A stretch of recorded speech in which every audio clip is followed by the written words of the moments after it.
Hi folks, we're going to continue on with our invoice assignment. I have now typed in the template.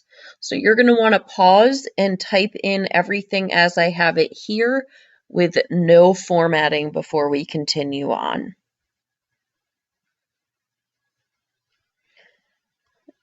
Now that you have done that, we're going to start walking through some of the formatting. And again, remember to pause and do this as we move along. So first we're going to start with what needs to be bolded.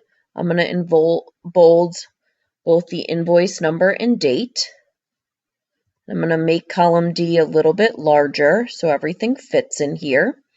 And then I'm going to highlight everything in rows 10 and 11 here.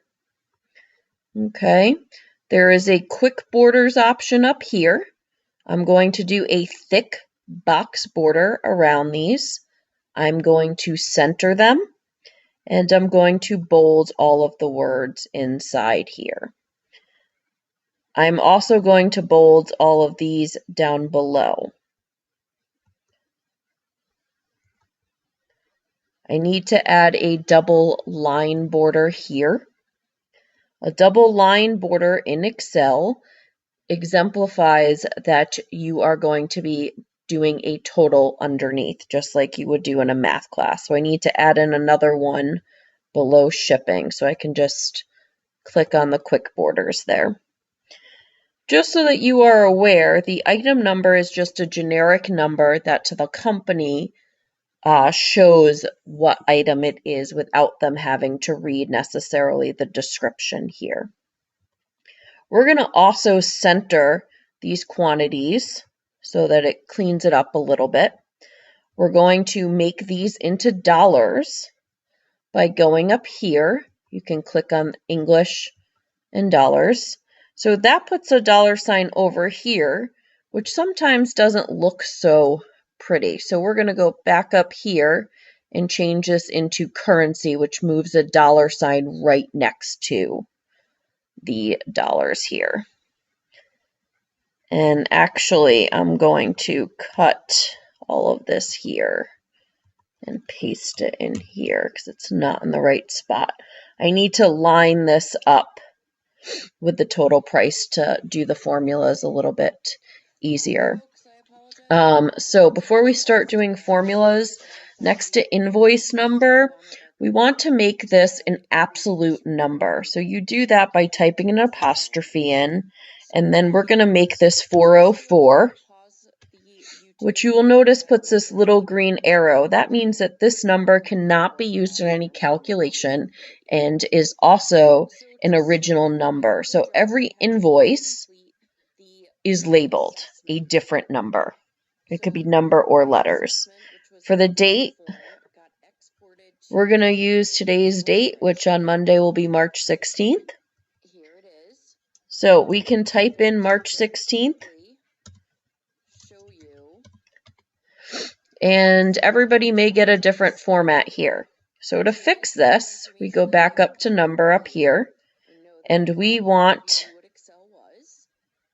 for this purpose, a long date. Okay, the other way you could do this is by right-clicking Format Cells. This gives you all the different options. So in here, we're going to actually change this again so you get some practice.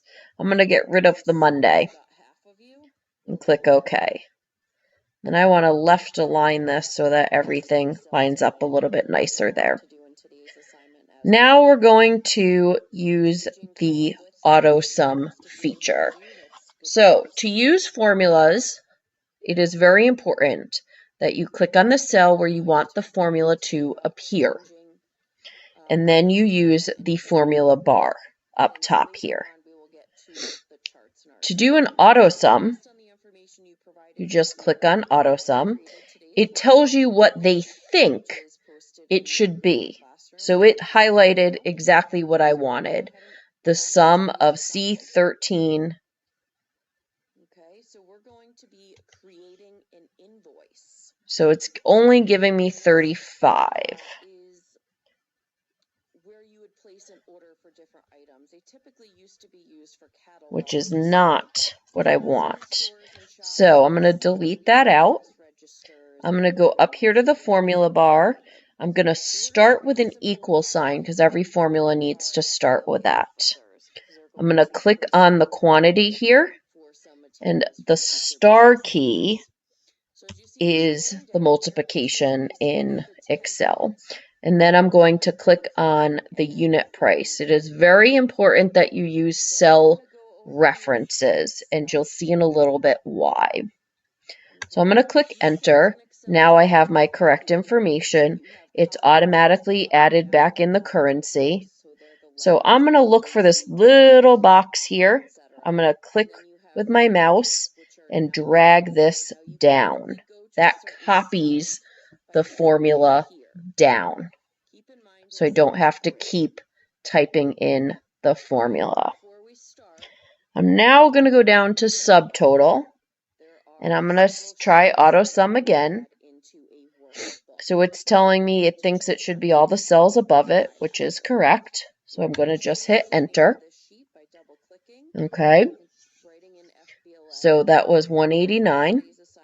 And then if I look back at your sheet here, I'm telling you that for sales tax to use the subtotal times 6%. So again, I'm going to go up to the formula bar, use an equal sign, click on 189, make sure I use a cell reference, and I'm going to times. Now I'm going to type in 0.06, but you can also type in 6 and a % sign and hit enter. For shipping, I have told you that you want to do a subtotal times 10%. So why don't you go ahead and try these next two formulas on your own? Okay. I am going to want to, based on the template you have in your Google Classroom here, I'm going to want to make sure. So here's what you should have done. So A1, 2, 3, and 4. So I'm going to actually make column A bigger by clicking up top. And here we're going to use an auto sum again. And this didn't get it correctly this time, so I'm going to go back and highlight everything. And that's my total now. So there are two ways you need to give this assignment to me. We're now done. We're going to use our favorite snipping tool. And you're going to snip this portion here.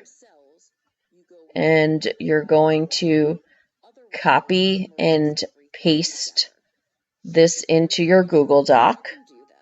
And then you're going to also show me that you use the formula by one of two options. You can either use the control key and the tilde key, which is a key below escape. Okay. What I need in here with the snipping tool are these formulas here.